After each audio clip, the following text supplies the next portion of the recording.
வணக்கம்.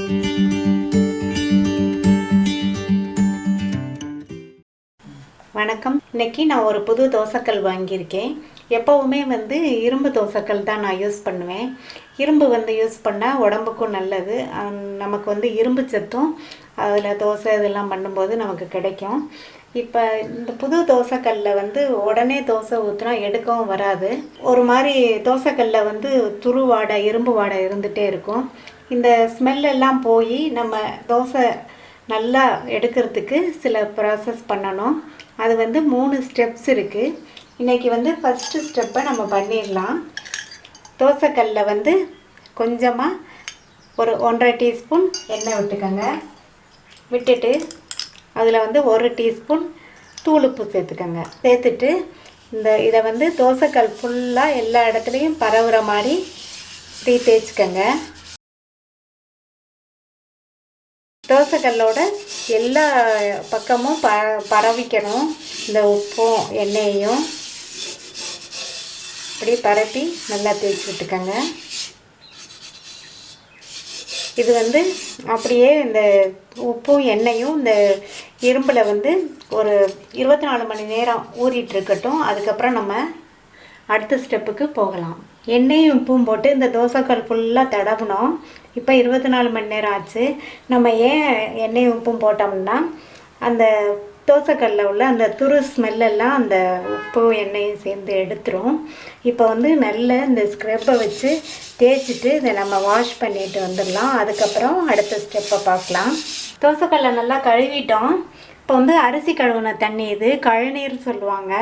இதை நல்ல ஒரு ட்ரேயில் போட்டிருக்கேன். போட்டுட்டு இது நல்லா முங்குற அளவுக்கு இந்த தண்ணியை நம்ம விட்டுறலாம். நல்லா முங்கிடுச்சு. இது ஒரு 24 மணி நேரம் அப்படியே ஊறிட்டே இருக்கட்டும். அதுக்கப்புறம் நம்ம அடுத்த ஸ்டெப்பு பார்க்கலாம். 24 மணி நேரம் ஆச்சு.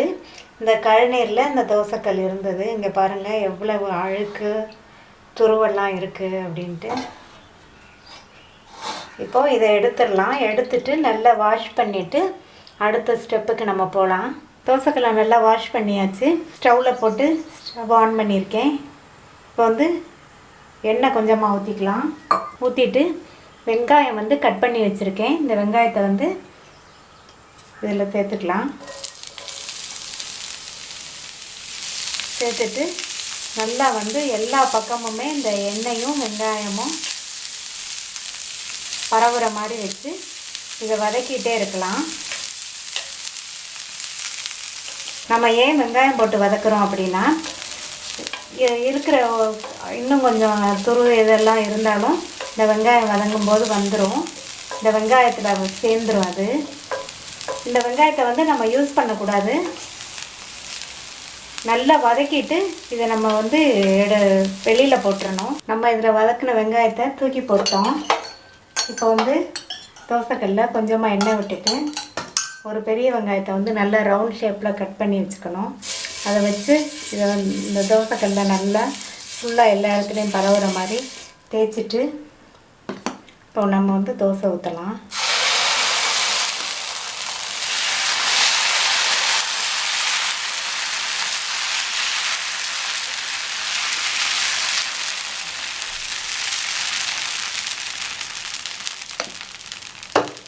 இதுக்கு கொஞ்சம் எண்ணெய் விட்டுக்கலாம்.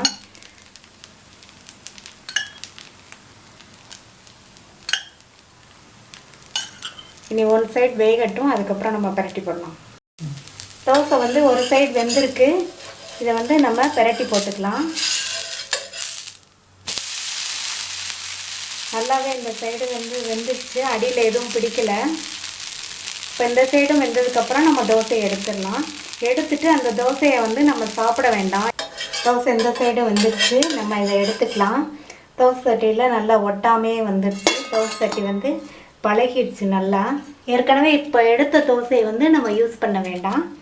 அடுத்த தோசை ஊற்றும்போது அந்த தோசையை நம்ம சாப்பிட்டுக்கலாம்.